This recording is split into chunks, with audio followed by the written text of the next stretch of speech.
Thank you all. I'm really excited to be with all of you this morning and to talk about, as Stephen said, what is at stake in Arizona in 2010.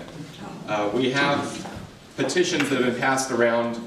If you have not had a chance to sign, please do so before you leave today. Stephen, who is very wise about these things, tells me it's a lot easier to win an election if you're actually on the ballot. So need you to make sure that you sign. And then there's also a sign-in sheet going on. And if you can make sure that you sign that as well, that way we can stay in touch with you as the campaign goes along. So please do sign both of those pieces of paper because it is important for us as we build toward November. We are right now in a moment in Arizona that is, as Angela mentioned, really crying out for not just a little bit of change, but dramatic change. And when I tell people that I'm running for state treasurer, I immediately get two questions. The first is, why in the world would you want to do a thing like that? And the answer really gets to some of my background, a little bit of what you heard from Stephen. I have spent the past 15 years working on a lot of these economic issues. Worked in the Clinton White House, was a senior aide in that White House. Worked a lot on the economic policies that made such a huge difference in the 1990s. If you'll remember, we had a growing economy, the biggest economic boom in American history. We created 22 million new jobs. We worked across party lines to balance the budget for the first time in 30 years and start paying down the national debt in a sustained way for the first time since the 1820s. I was there on the White House lawn, standing just a few feet away when Bill Clinton and Newt Gingrich, two guys who did not like each other very much, shook hands to balance the budget, reached across party lines, were willing to compromise and accept the other side's point of view in order to come together to actually take the kind of action we need to be taken. And what a dramatic difference that is from what we're seeing going on in state government right now. I worked in the private sector, worked with a lot of the big companies around the country, a lot of the companies on the cutting edge, whether it's been in Silicon Valley or other places like that. Was honored in 2000 to be the person in charge of negotiating and then writing the Democratic Party platform, the document that said what we are all about as Democrats. And again, we put forward some really bold ideas and think what a huge difference it would have made if we hadn't lost that election by one vote, as we did in 2000, and we had Al Gore as president over the past decade. It was, as Stephen mentioned, really honored to work for Terry Goddard, who we really need to make sure is our next governor. And I was an assistant attorney general focusing on financial fraud, going after corporate crime, going after a lot of the home mortgage fraud that we've seen in the state, a lot of the big Ponzi schemes, kind of the Bernie Madoffs of Arizona. And then in 2008 was honored to be asked by Barack Obama to write his policy plan for the campaign, his economic plan, Change We Can Believe In, which turned out to be also a best-selling book, not because it was exciting to read, but because people were so serious about that election and so committed to seeing that we were going to have some real change in this country. And so I've worked on these issues for, as I said, about 15 years now. And you know, my answer about why I'm running is a little bit like if you're a fireman. You're not looking to do that job for the times that you're sitting in the firehouse watching TV, sitting on the couch. You're there for when there's a big fire going on. And right now, Arizona's economy, Arizona's future, is facing that big fire. We are 50th in job creation, biggest job loss of any state in the country. Michigan is the next worst, they're 49th. We lost 10% of our jobs over the past couple of years. We have the worst budget deficit by far of any state in the country as a percentage of the shortfall. We're facing the second biggest home foreclosure crisis of any state in the country.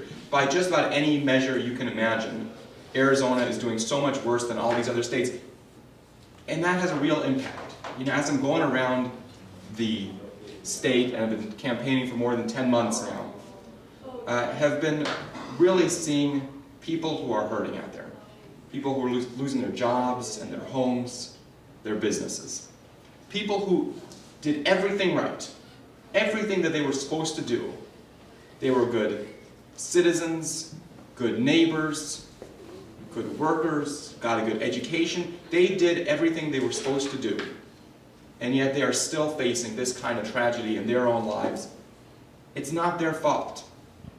There's no reason Arizona should be in the kind of shape we are in. Michigan, God bless them, we understand why with the auto industry and manufacturing and all these kinds of things going on in the world, they're 49th. There's no reason we should be 50th. We have a strong culture of entrepreneurship and innovators, a strong business climate. The problem is we've had a lack of leadership, a lack of vision, a lack of people committed to doing the kinds of things we need to do as a state to move us forward into the 21st century. And in 2010, that has to change. That has to change. So the second question people ask me is, all right, well, you're running for state treasurer, and sometimes they're a little bit shy about this, and they kind of look around, make sure nobody's listening, and say, all right, I know I should know this, but what does a state treasurer do? And how does a state treasurer have an impact on the economy and what's going on? It's a good question. Unfortunately, in recent years, the answer to what the state treasurer does has been not much. But the state treasurer's job has a few different parts of it. The first part is, a lot of people, when they think about the state treasurer, they think about the bean counter. But the fact is, the state treasurer's job is not just to be counting the beans, but to making sure we have more beans to count, to making sure that we have a strong, growing, vibrant economy in this state. Treasurer does that through a few different things. The number one thing is by looking at the state investments. The state of Arizona and every state out there has billions of dollars of investments that they're investing. And as opposed to just about every other state, what Arizona does with that money, things like the state land trust, is take that money and put it almost completely on Wall Street in terms of its investments in some of the biggest companies out there. Whether it's ExxonMobil, or some of the big banks, or Walmart, or some of the big defense contractors, and so on. Now, the problem with that is when you take that kind of investment dollars and put it all in one basket, you get hurt more than other states. And we've lost hundreds of millions of dollars over the past few years in investments that we didn't have to lose if we hadn't just been putting our money all in those kinds of stocks. But the other answer is, what all these other states have done is they've said, look, let's make sure that we are investing our dollars wisely, but let's at the same time think about how can we be investing those dollars in a way that actually helps our state, and helps our state's economy, and help us grow into the future. You know, I think that we should be looking at what states like Utah and Colorado and New Mexico and Oklahoma and these other places have been doing and their success stories.